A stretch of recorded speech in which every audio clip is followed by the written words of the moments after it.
Right, we had one lecture before this. ये आज second class है. हमने डूज एंड डोंट्स किए थे. हमने ये कर लिया था 10 million people died in world war 1 and world war 2. इसकी प्रेसी बना ली थी. ओके, अब हम आते हैं प्रोसेस के ऊपर. 3 दफा प्रेसी पढ़नी है. उसके बाद आप सारा पेपर क्योंकि कर चुके हैं तो आप पीस ऑफ माइंड में हैं. हाँ, एक एक सेंटेंस हमने करना है.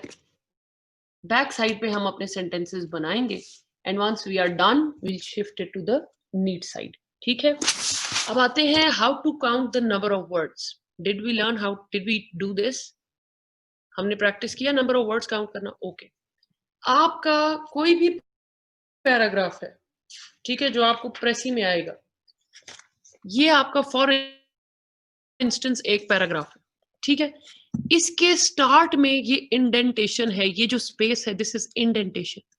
ठीक है, इसको हम इस लाइन को नहीं लेंगे क्योंकि इंडेंटेशन शोज कि ऑलरेडी इसमें एक वर्ड मिसिंग है, तो ये ऑलरेडी इसमें नंबर ऑफ वर्ड्स कम होगा. लेकिन बाकी जो लाइंस बराबर हैं, इन लाइंस में से कोई भी एक लाइन रैंडमली सिलेक्ट कर लें. For instance I select this one, any line of your choice, और उस लाइन के नंबर ऑफ वर्ड्स को काउंट कर लें. 1 2 3. अभी देखें, select a line.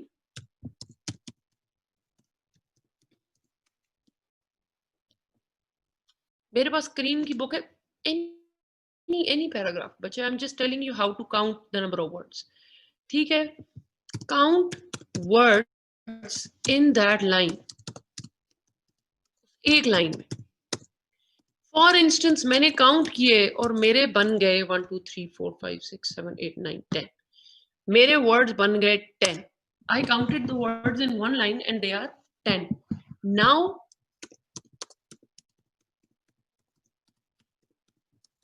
I'll count the total number of lines. पहले मैंने एक कोई भी रैंडम लाइन चुनी और उसके नंबर ऑफ वर्ड्स काउंट किए. अब मैं टोटल लाइंस काउंट करूंगी. 1 2 3 4 5 6 7 8 9 10 11 12 13 14 15 16 17. For instance, they are 30. For instance, total lines are 30.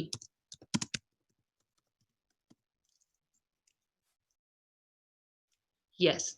What happens, including line number 1? ठीक है? What happens is 30 multiply by 10. 30 multiply by 10 का मतलब कि एक लाइन में 10 लफ्ज थे, तो 30 लाइनों में कितने लफ्ज होंगे? 30 multiply by 10 is equals to, sorry मैंने 30 ली, 300. 300. इसका मतलब ये है कि अप्रोक्सीमेटली, अंदाजन इसमें 300 के करीब वर्ड्स हैं. किसी लाइन में 10 होंगे, किसी में 9 होंगे, किसी में 8 होंगे, किसी में 12 होंगे, लेकिन अंदाजन इस पैसेज के अंदर 300 वर्ड्स हैं. पैसेज बहुत लंबा होता है.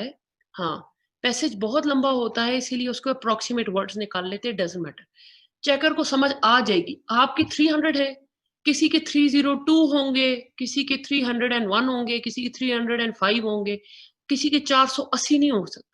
वो 10-15 वर्ड्स के अंदर, रेंज के अंदर ही रहेंगे. तो चेकर को समझ आ जाती है कि आप you are actually well within the range. ठीक है, अब हमने प्रेसी बनानी होती है 1/3. सो 300 डिवाइडेड बाय 3, क्योंकि 1/3 निकालना है. This is equals to 100. तो हमारी प्रेसी जो है वो 100 वर्ड्स की होनी चाहिए. ये होता है कि आपने इसको डिवाइड बाय 3 किया तो आपका 1/3 निकल आएगा. ठीक है, और वो आपकी प्रेसी होनी चाहिए. अब बात यह है कि आप रोबोट तो है नहीं कि 100 कहा तो आपका एग्जैक्ट 100 होगा. आपको जितना बता रहे हैं आपकी एग्जैक्ट उतनी प्रेसी होगी. तो हमें उन्होंने थोड़ा सा अलाउ किया होता है, रिलीफ दिया होता है. वो ये होता है प्लस एंड माइनस 5. आपके 100 वर्ड्स होने चाहिए, तो 100 minus 5 is 95 and 100 plus 5 is 105. ठीक है, अब आपको ये दोनों चीजें अलाउड, तो ये बन जाएगा 95 to 105. You'll have this range. आपका 1/3 जितना भी आता है उसमें -5 और +5 करके आप अपना ऐड करेंगे. आप अपनी आपकी प्रेसी उस रेंज के अंदर अलाउड है. If you write a Précis of 96 words, it's okay. If you write a Précis of 104 words, it's okay. If you write a Précis of 105 words, it's totally okay. But if your Précis is 106, then it is overwritten. And if it is 94, it is underwritten. ठीक है? तो Précis has to be exactly within this range. Plus and minus 5. उससे ज़्यादा नहीं. अच्छा जी. Arrangement of ideas बता चुकी हूँ. You're allowed to change the sequence as long as your connectivity is not disturbed. ठीक? Let's do an example.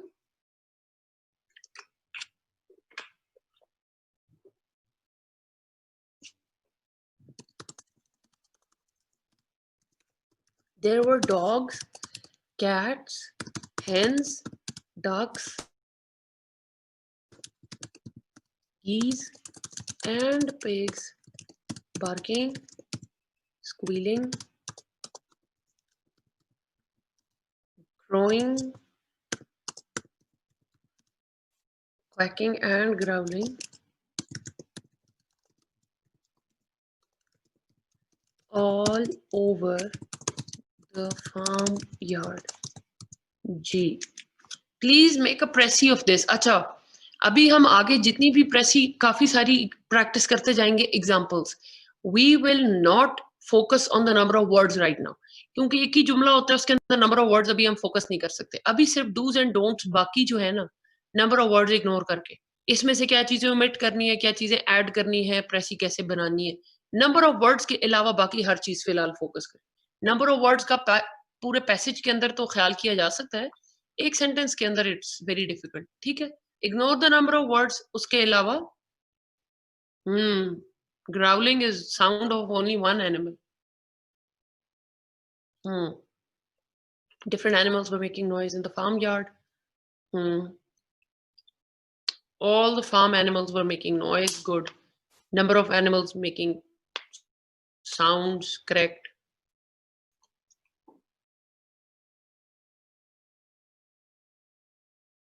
There were a lot of animals making noise, lot of voices of animals in the farm. Different animals were making noise. Animals were making noise in the farmyard. Animals making noise in the farmyard. Number animals. ये आप लोग जो लिख रहे हैं, lot of animals making noise in the farmyard. It's just a chunk. It's just a phrase. Please write full sentences. Different animals were making different sounds in the farm. अब ये पूरी बात लिखी. हमने chunks में छोटी-छोटी बातें बीच-बीच में. There are animals, different animals are crowing in the farm. Crowing तो एक की आवाज है ना. इसी तरह जैसे किसी ने ऊपर भी बोला, एक जानवर की आवाज तो नहीं लिखती ना. अब बात यह है, आपने एक बात नोटिस करनी है. Read the sentence again. Dogs, cats, pigs तो ठीक है, animals हो गए. What are hens, ducks and geese? Are they not? No बच्चे, farmyard is a noun. It's not a proper noun. अगर मैं कहती फार्म यार्ड का कोई मैं नाम लिख लेती, Malik farm house in KP या फलाना, वो फिर प्रॉपर नाउन हो जाता है, फिर उसको मेंशन नहीं करते. Farm is okay. तो बर्ड्स आपने क्यों इग्नोर कर दी? There were some people who noticed it and wrote it down here. Precis में यही कर जाते हैं कि एक चीज को फोकस करते करते दूसरी का फोकस हट जाता है, and we omit such things out of our Précis which should have been a part of it. Different animals and birds were making sounds in the farm yard. ठीक हो गया? अच्छा जी, नेक्स्ट पॉइंट की तरफ आते हैं. Figurative language is to be ignored.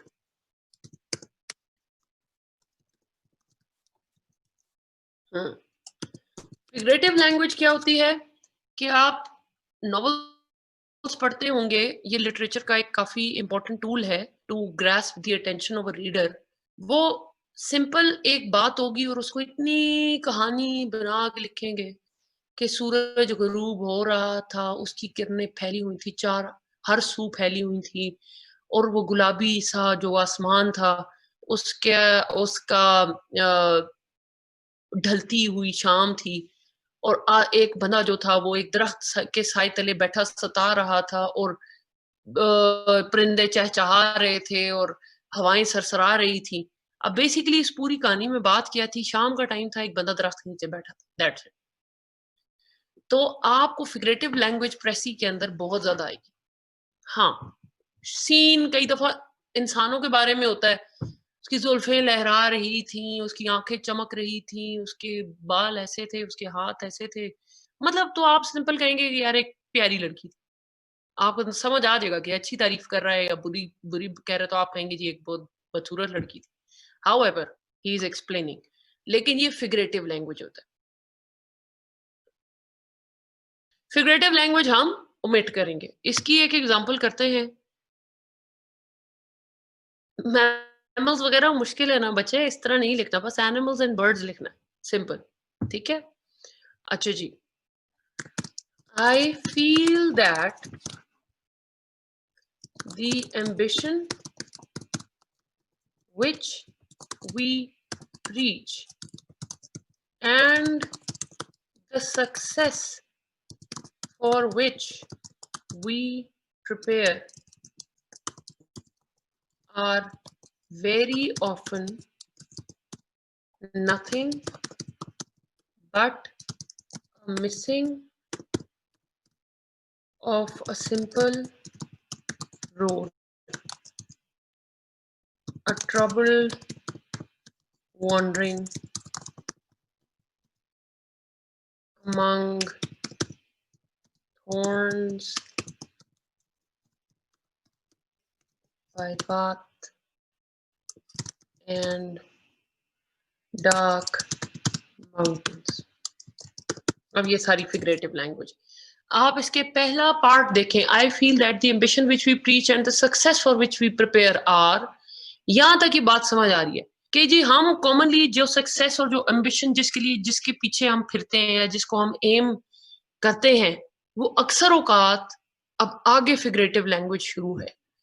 Often nothing but a missing of a simple road, a troubled wandering among thorns by paths and dark mountains। इसका मतलब क्या है कि जहां पे हम नहीं कहते कांटों भरे रास्ते से गुजरना, कांटे किस चीज को शो करते हैं? डिफिकल्टी को। कांटों पे चलना जी बड़ी मुश्किल रास्ता है, कांटों पे चल के वहां तक पहुंचना पड़ता है। दूसरे नंबर पे आता है डार्क माउंटेन्स। यूजली हम डार्क शेडी गलत चीजों को कहते हैं जब कोई रॉन्ग चीज होती है। तो बेसिकली इसकी पूरी इस बात का मतलब ये था, आप में जिन्होंने लिटरेचर की डिग्री की होगी शायद वो इसको पहुंच भी गए हों, बट जो मेरी तरह लेम मैन है उनको एक्सप्लेन कर दूं कि इस पूरी कहानी का मतलब ये है कि अक्सर औकात जो एम्बिशन हम या जो एम्स हमारे होते हैं जिनको हम अचीव करना चाहते हैं, वो अक्सर औकात मुश्किल रास्ता हम अक्सर अपने लिए मुश्किल रास्ता चुन लेते हैं और वो मुश्किल रास्ता अक्सर औकात गलत होता है। ठीक है, तो बेसिकली इसकी सिंपल बात क्या है कि हम एम्बिशन और सक्सेस जिसको अचीव करने के लिए दौड़ रहे होते हैं, वो हमें सही रास्ते से, हाँ, सही रास्ते से हटा देता है। वो रास्ता गलत होता है और वो रास्ता ज्यादा मुश्किल होता है। Missing of a simple road, yes, missing of a simple road is कि वो हमें सही रास्ते से हटा देता है। दूसरे नंबर पे आपका थॉर्नी पाथ इज डिफिकल्ट और आपका dark mountains are the wrong path, गलत रास्ता। इसकी सिंपल उर्दू ये बनती है कि हम अपने एम्बिशंस और सक्सेस को अचीव करने के लिए अक्सर औकात जो रास्ता अपना लेते हैं वो हमें सही रास्ते से हटा देता है, वो गलत होता है और वो ज्यादा मुश्किल होता है। अब इसको जरा ट्रांसलेट कर दें, सिंपल इस बात की इंग्लिश लिख दें जैसे मैंने आपको बता दी। Our objectives of life are sometimes very difficult and wrong. हाँ, हाँ, अभी आई के साथ ही कर लें। जो लोग ऑथर सेट के साथ कर सकते हैं कर दें, वरना इसको सिंपली आई के साथ कर दें, हम फिर इसको इस पे करेक्शन करेंगे। The author feels that we choose the wrong path in chasing the ambition which is tough at times and wrong। Tough भी है और गलत भी है, दो बातें। हम्म,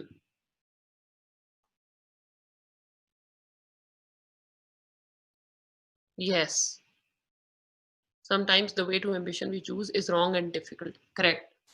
See, अब आपने इतनी लंबी कहानी की, वो क्रैक कर लिया.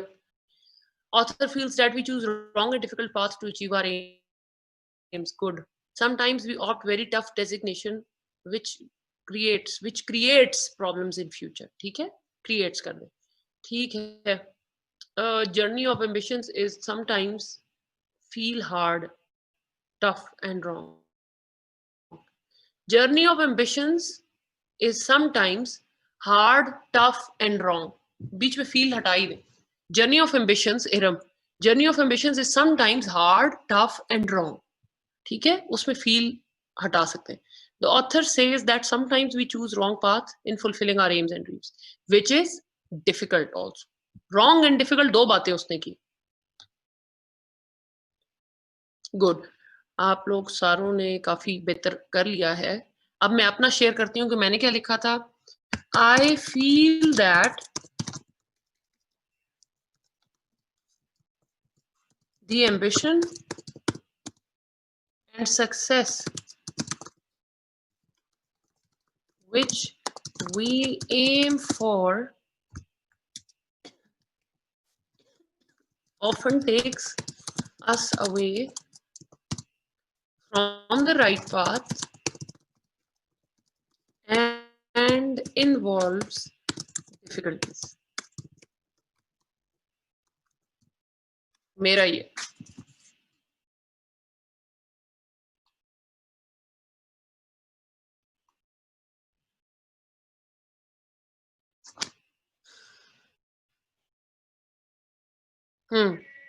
मिसलीडिंग के साथ इसको लिखें कि डिफिकल्ट है और रॉन्ग है. बस सिंपल डिफिकल्ट और रॉन्ग का वर्ड यूज करें. ठीक है. तो ये फिगरेटिव है और मैंने बहुत मुश्किल फिगरेटिव, हाँ, आई फील पे इसके बाद आ रही कहा था. If you not able to find a proper meaning, then आपको जैसे समझ आ रही है बस उसको कर दें आपकी अंडरस्टैंडिंग के मुताबिक, क्योंकि आपके पास पूरा पैराग्राफ होगा. जब आपको पूरा पैराग्राफ समझ होगा, ज्यादा क्या है, number of words, don't go on number of words right now please. हाँ हाँ, 1/3 अभी नहीं है. मैंने आपसे कहा कि हम जब एक जुमला कर रहे हैं ना बच्चे, प्लीज, मैंने ये बात आपको थोड़ी देर पहले की थी कि आप एक पैराग्राफ में आप 1/3 कर सकते हैं, एक सेंटेंस में नहीं कर सकते. तो अभी हम लोग सिर्फ प्रैक्टिस कर रहे हैं. ठीक है, दैट्स ओके. पूरे पैराग्राफ के अंदर there are going to be big chunks that you be excluding out of your passage, so that's okay. बहुत सारी चीजें कट रही होंगी, सो डजंट मैटर. हर जुमले को 1/3 नहीं करते जाना. हाँ, अब आते हैं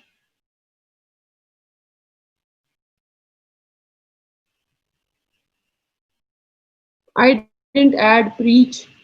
हमने पैसेज में प्रीच लिखा है ना, which we preach and success for which we prepare. कि यार बच्चे, ये इसने इस तरह कहा हुआ है कि यार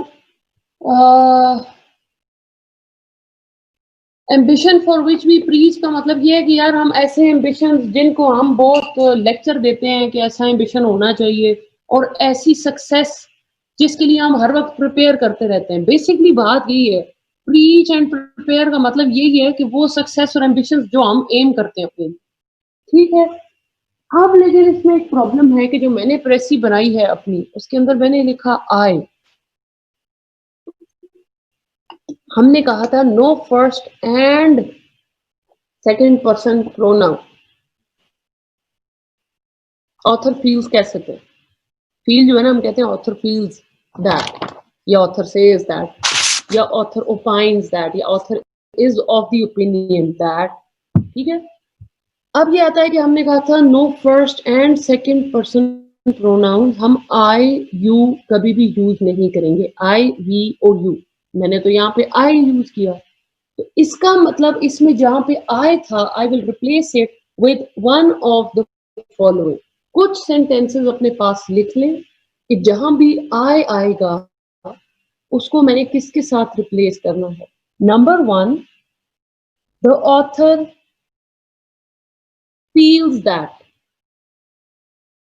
The author feels that.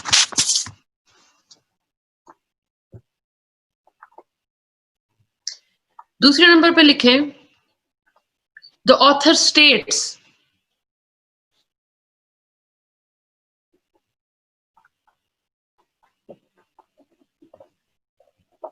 third लिखे, the author is of the opinion that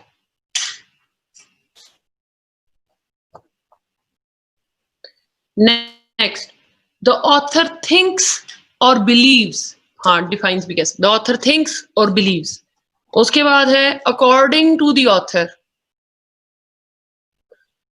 उसके बाद है as per the author,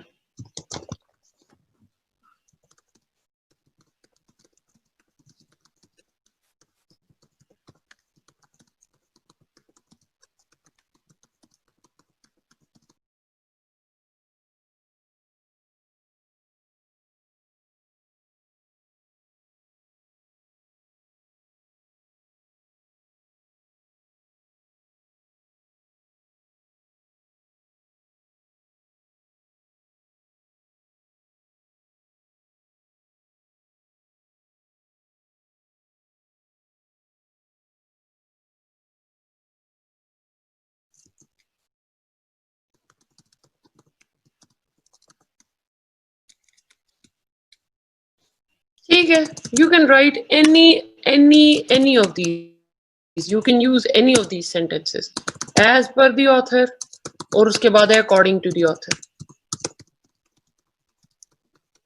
so it can be any one of these.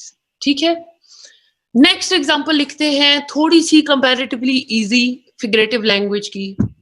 Yes, you have to, we can नहीं, you have to.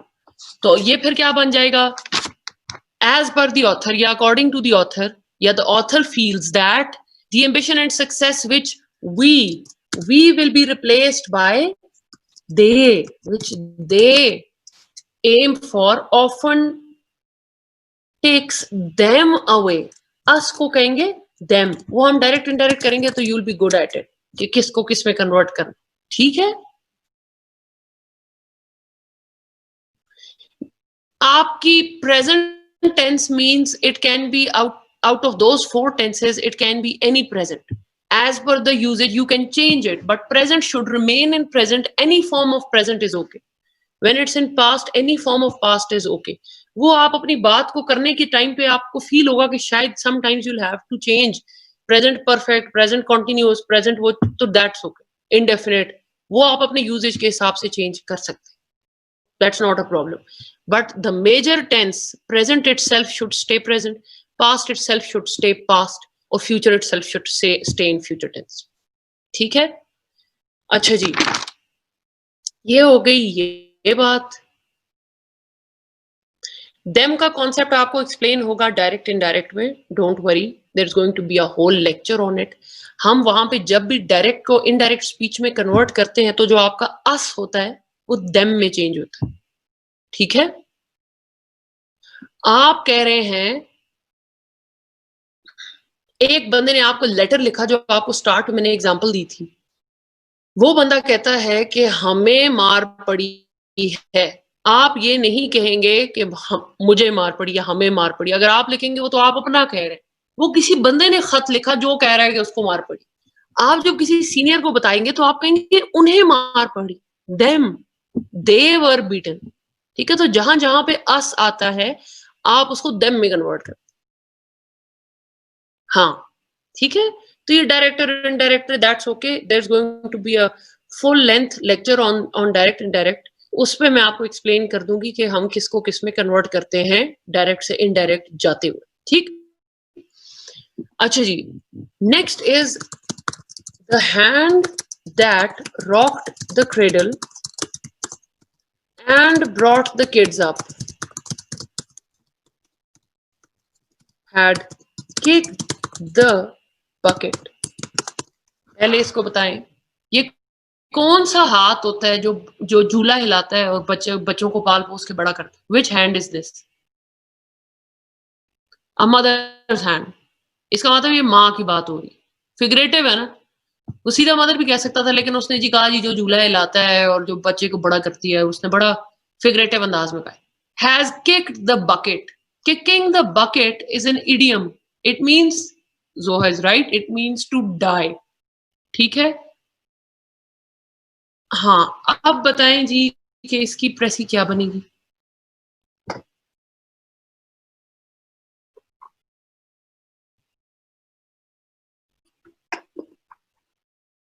The mother had died. Has क्यों? Usman had kicked the bucket. Present से आप past से आप present में नहीं आ सकते। Mother had died, ठीक है, या द मदर डाइड। एग्जैक्ट, ये इसकी प्रेसी बन गई।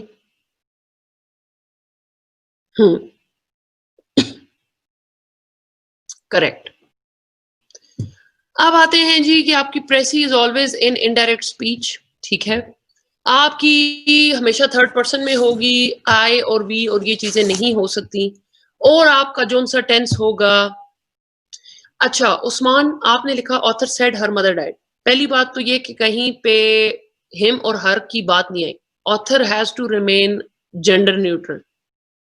आप ये कह सकते हो the author's mother died without explaining what his और हर जेंडर इज, ठीक है। दूसरी बात ये है कि आप बिला वजह ऑथर नहीं लगाएंगे।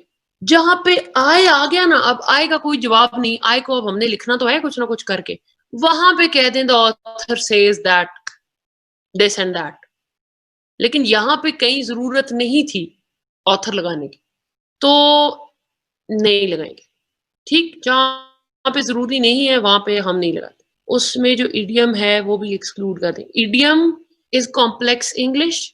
इडियम जो होती है आपकी मुश्किल इंग्लिश होती है। तो हमने पहले ही कहा था कि मुश्किल इंग्लिश तो हम डालेंगे ही नहीं, तो हमारा जो इडियम होता है डेफिनेटली उसको आसान अल्फाज में कन्वर्ट करके लिखते हैं।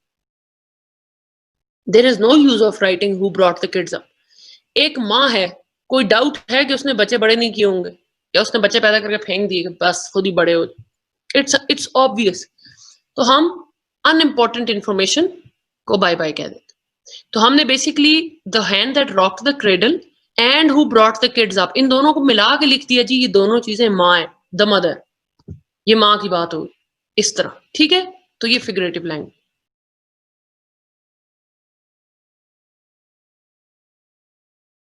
तो आप उसमें बस नॉर्मल लिखेंगे the author planned to go to Cherokee, why do you have to say him और her? Make it gender neutral. when no gender is, दोनों सही होंगे। अभी मैंने थोड़ी देर पहले बताया था it has to be past tense, it doesn't have to be the exactly same past. Past indefinite हो सकता है, पास्ट परफेक्ट हो सकता है। हैड यूज कर दे वेल एंड गुड, वरना पास्ट में भी as long as it is in past it's correct.